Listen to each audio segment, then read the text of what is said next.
Prius, the Pathfinder, Chapter 1. Footsteps, treading softly on floating white snow, each motion slow, tinged with hesitation, eyes drifting, breaths heavy. A silhouette flickers, a young man, his armor fractured in hues of deep, solemn blue. All around, the low rumble of dense, viscous noise. He turns. Smoke churns thick, flames bursting outward. His steps sink into an ethereal ground, shifting, uncertain. His gaze lifts. A question rises. The reason for this hazy world. The reason for his presence here. The reason for his suspended thoughts. It wasn't supposed to be like this. Blood streaks down a wounded cheek.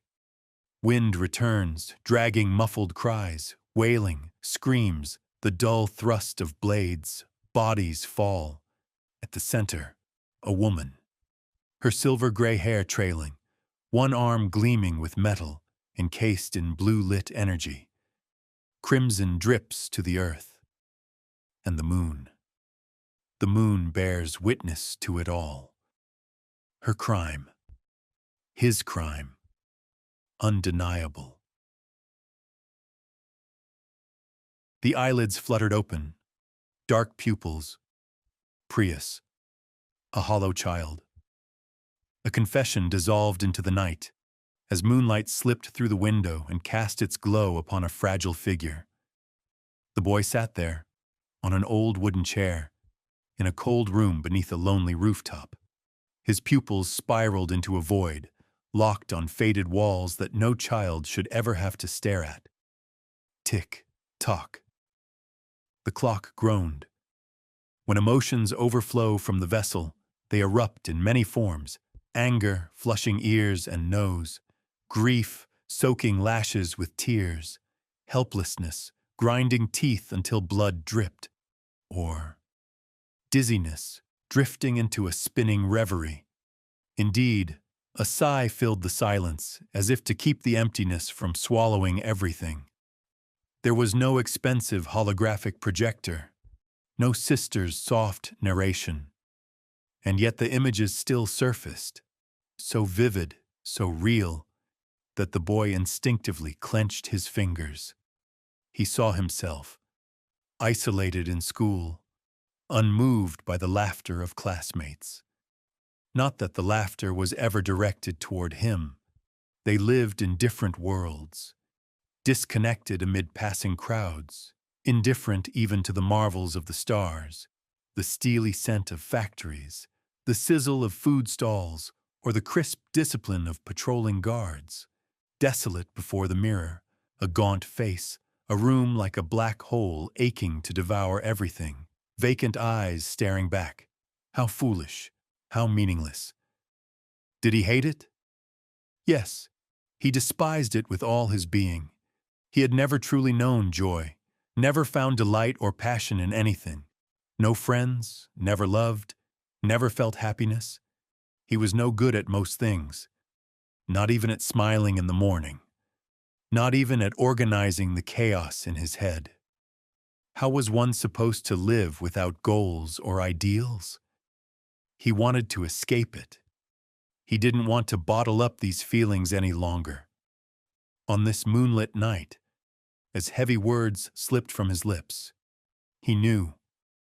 The vessel had reached its limit, and it spilled over.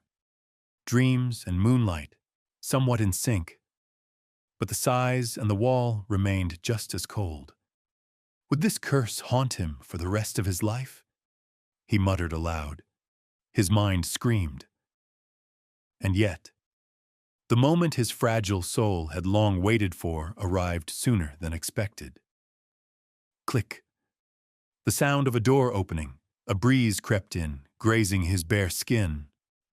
The cold had yet to announce winter's arrival. The green-painted door creaked softly before opening all the way.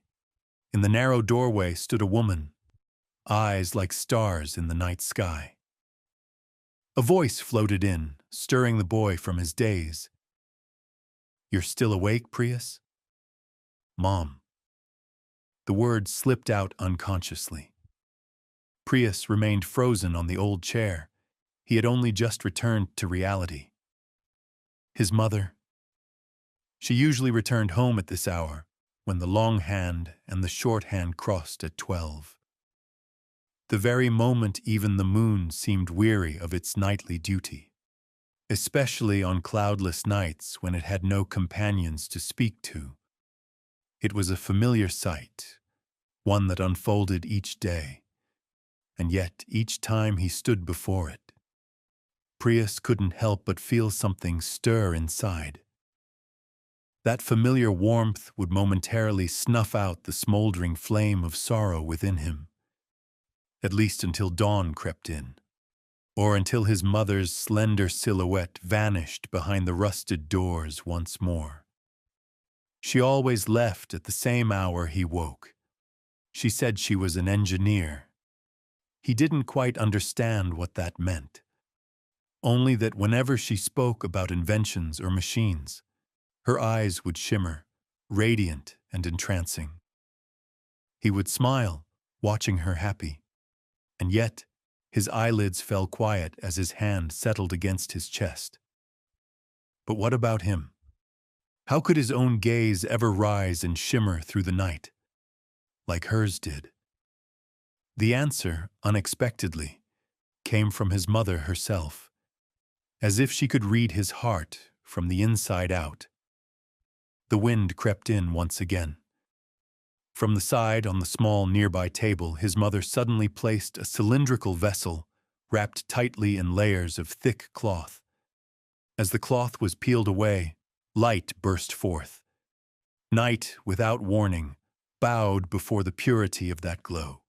It yielded, it surrendered, leaving behind a realm now crowned beneath the dominion of a new sovereign. The one who brought order to chaos, the one who soothed shattered hearts. Inside the clear casing of the vessel, a dense fluid had condensed into a ghost-like core of luminous energy, utterly still, utterly silent.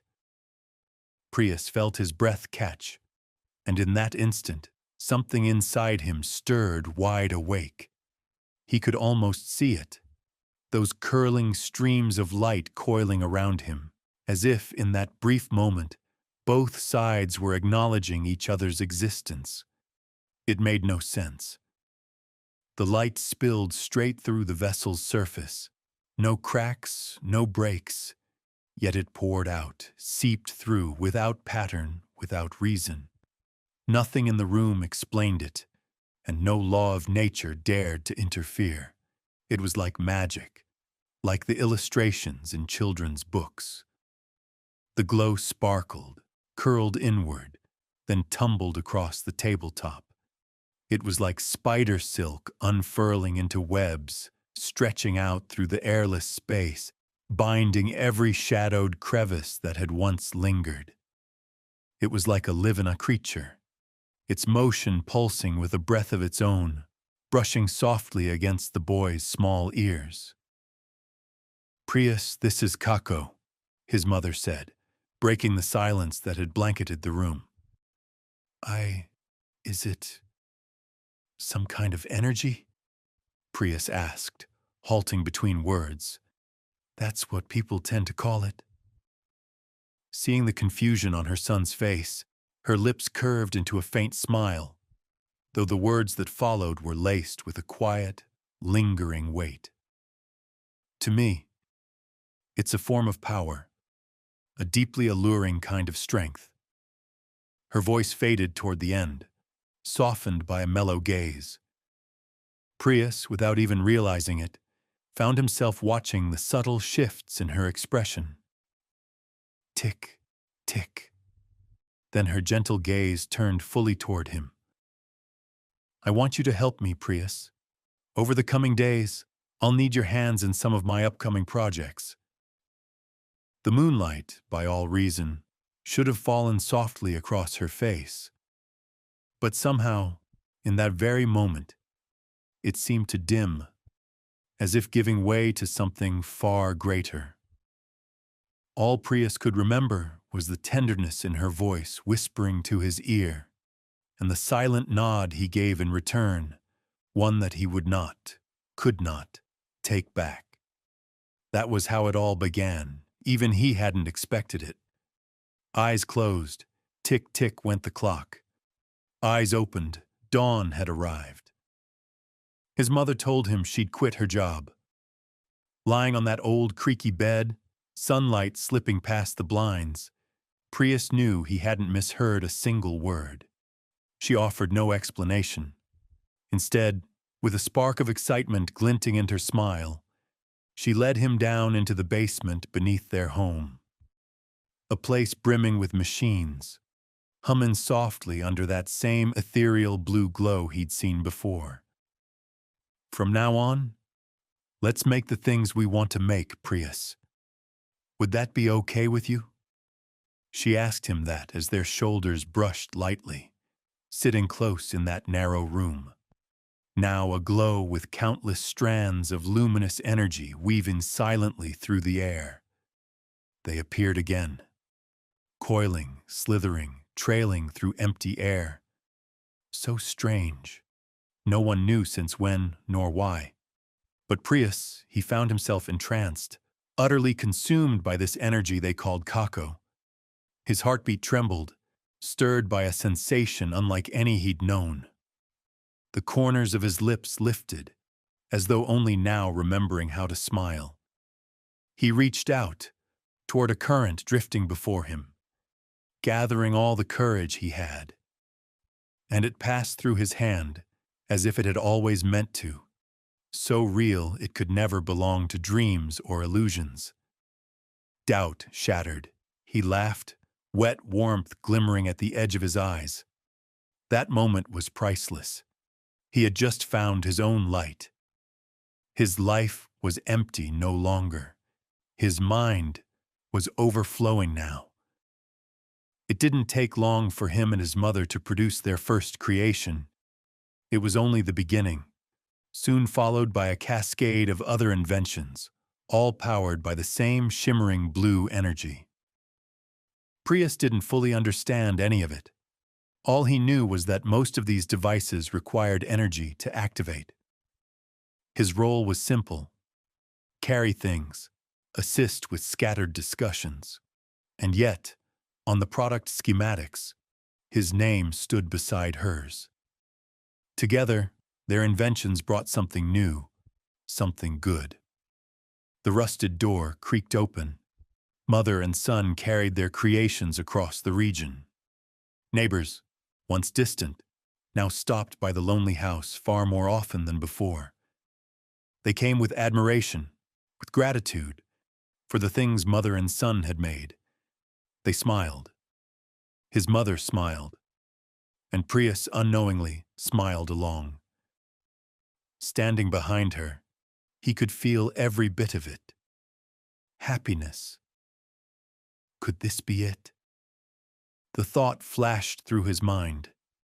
Too serious, too complex, and far too distant for him to answer or grasp at the time, unluckily, before he could ever find an answer. The shadow returned, a gentle whisper. "I think I'm ready now, Prius." Her voice, then her back, stepping forward, far away. "I'm going to make the next leap. A real breakthrough." And with those words, the first winter wind swept in, tearing at his skin, fragile, bare, and everything changed. Prius found himself standing in the middle of a darkened space, explosions erupting around him. Left, right, ahead, behind, a blink, and the weight set in, flickering flames. Another blink, and his eyes burned. His mother stood before him. He didn't even know when. Farther ahead, people mourning, panicked crowds, rescue teams in specialized uniforms moving through the chaos. Curses rang out, haunting the corners of the district. Everything, all of it, because of that device, its light, had killed them all. Prius watched as his mother collapsed to the ground, tears streaming from her eyes. She said she only wanted to bring something new into the world. She just wanted people to be happy. She believed she had done the right thing, but it seemed she was wrong. Those new creations, they weren't ready. Tucked away in a corner, far too unstable, they had waited to detonate, like time bombs counting down. She had committed a sin that could never be washed away. The path she'd chosen, no longer forward nor back. She turned to look at Prius, the light in her eyes already dimmed. Then she rose and walked off into the night, leaving the boy behind. The boy who could not shut out the chaos still screaming just outside. From that day forward, his mother became someone else. She became a hollow puppet. Prius could no longer recognize the woman who had raised him. She buried herself in something hidden beneath the basement floor, something he didn't understand, and left him alone with the silence of a house now emptied. That was the last time he saw the light of Kako, the last time he could still grasp its beauty. A withered bloom dissolving into shadow and sorrow. Prius returned to the mirror, groping once more along the same old wall.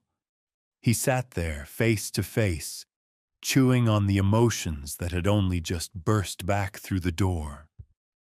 He wished he could shut his eyes so tightly, so completely, that when he opened them again, the world would already be different.